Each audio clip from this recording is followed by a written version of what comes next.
Kapasitor. Apa sajakah jenis-jenis dari kapasitor ini? Simak terus video ini sampai habis.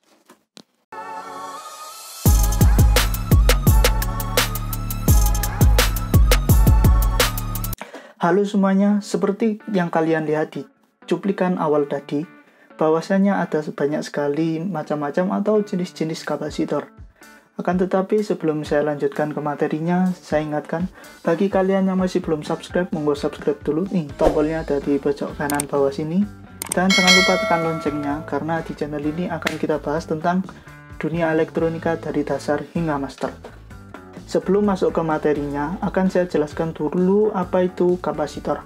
Jadi kapasitor ini atau kondensator ini adalah suatu komponen yang bisa menyimpan muatan listrik dalam waktu sementara.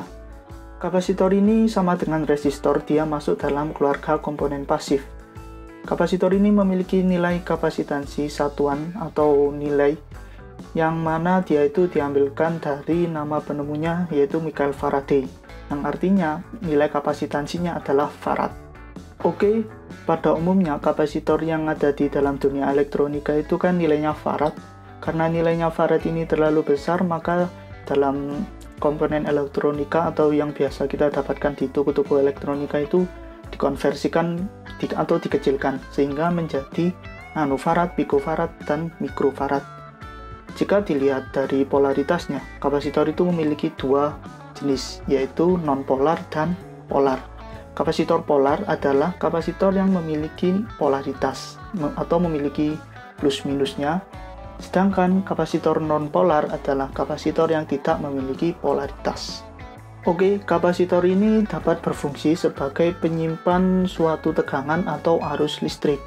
Dan kapasitor ini dapat juga berfungsi sebagai pembangkit frekuensi dan juga penggeser fasa. Nah, kapasitor itu kan ada dua jika dilihat dari segi polaritasnya, ada yang non-polar dan juga polar. Kapasitor itu memiliki simbol. Simbol dari kapasitor yang polar adalah seperti ini, dan kapasitor yang non-polar adalah seperti ini. Jadi, simbol dari kapasitor yang non-polar, dia itu tidak memiliki polaritas, artinya di simbolnya itu tidak ada tulisan atau simbol plusnya. Berbeda dengan kapasitor polar yang di gambarnya di sini itu akan ada gambar plusnya di atas. Itu menandakan bahwa disitulah polaritasnya, polaritas plusnya. Sehingga bisa kita pahami dengan mudah kapasitor-kapasitor ini berdasarkan simbol-simbolnya. Oke, sekarang kita menuju ke jenis-jenis kapasitor itu sendiri. Selamat menikmati.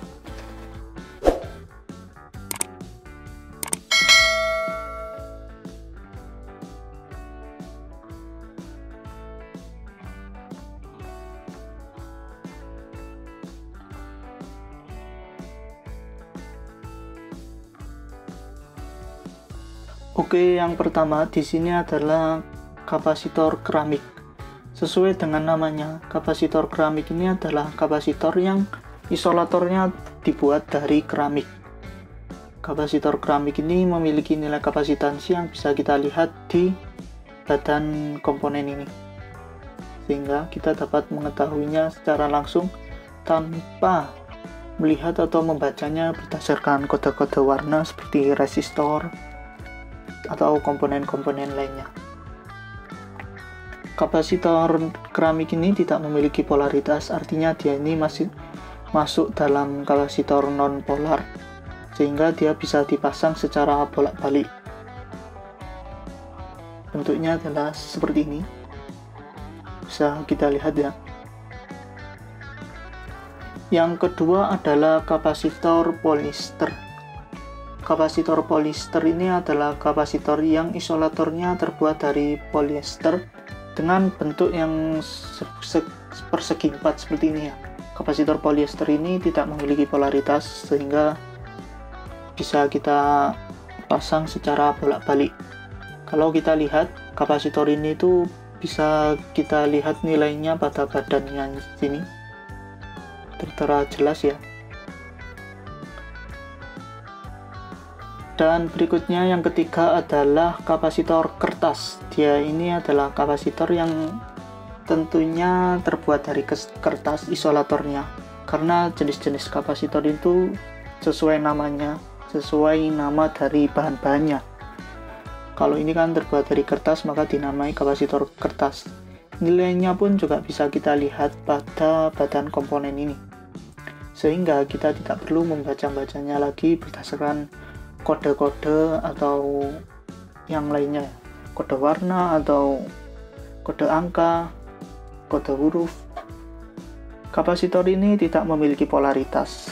Dia masuk dalam kategori kapasitor non-polar, sehingga bisa kita pasang secara bolak-balik. Berikutnya yang kelima adalah kapasitor elektrolit atau elektrolit kapasitor, yang biasa kita sebut dengan ELCO. Kapasitor ini memiliki nilai kapasitansi yang ada di badannya, bisa kita lihat. Dan seluruh pada kapasitor ini berbentuknya bulat, tabung seperti ini. Semakin besar nilai batas voltnya di sini, maka semakin besar bentuknya. Kapasitor ini memiliki polaritas, sehingga dia dikategorikan sebagai kapasitor polar atau kapasitor yang memiliki polaritas. Cara membacanya itu semua kapasitor itu mudah karena tertera pada badan komponen di sini. Polaritas pada kapasitor ini juga bisa kita lihat pada badannya. Di sini kan tertera minus ini ya. Maka sudah dipastikan kaki yang ditandai dengan minus di sini, maka yang ini adalah minus, sedangkan yang panjang ini adalah plusnya. Kita bisa saja menggunakan kapasitor ini asalkan tetap dalam jangkauan range volt atau batas voltnya. Dan jangan sampai keliru polaritasnya, karena kapasitor itu memiliki polaritas, kapasitor ini, atau kapasitor elektronik kapasitor, atau yang biasa kita sebut dengan ELCO. Kapasitor ini terbuat dari elektrolit. Bisa kita lihat bentuknya itu tabung seperti ini. Dan yang terakhir adalah kapasitor tantalum. Kapasitor ini sama dengan kapasitor elektrolit atau ELCO. Jenis kapasitor ini memiliki polaritas plus minus, seperti yang kita lihat pada badan komponen ini. Kalau kita ingin mengetahui polaritasnya, bisa kita lihat di simbol yang di sini, kecil sekali ya. Sehingga kaki yang panjang di sini adalah plus, karena di sini itu ada gambar plusnya.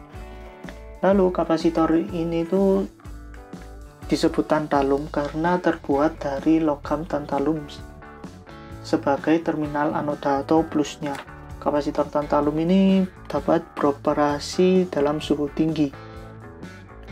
Dan nilai kapasitansinya bisa kita lihat pada badan kapasitor di sini. Dan kesimpulannya, versi basic adalah kapasitor-kapasitor ini yang pertama memiliki nilai kapasitansi yang tertera pada badannya, sehingga kita tidak perlu membaca berdasarkan kode warna seperti resistor dan sebagainya. Berikutnya kapasitor, kesimpulan yang kedua ini adalah kapasitor ini memiliki nilai batas volt. Dalam semua kapasitor ini jadi memiliki batas voltmeter. Dalam contoh kapasitor ELCO ini memiliki batas 25 volt.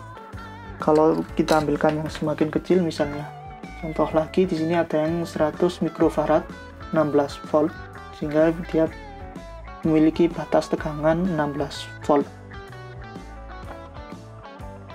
Dan kami ingatkan lagi, apabila mengoperasikan kapasitor ini jangan sampai keliru, karena ada kapasitor yang memiliki polaritas plus dan minus, dan juga ada kapasitor yang tidak memiliki polaritas plus minus.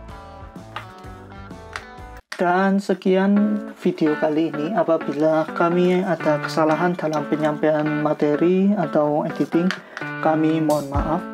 Dan apabila ada kesalahan, kalian bisa koreksi di kolom komentar. Dan saya ingatkan lagi pada kalian yang belum subscribe, monggo subscribe dulu. Tombolnya ada di bagian kanan bawah. Dan jangan lupa like, comment, share video ini pada teman-teman kalian. Terima kasih.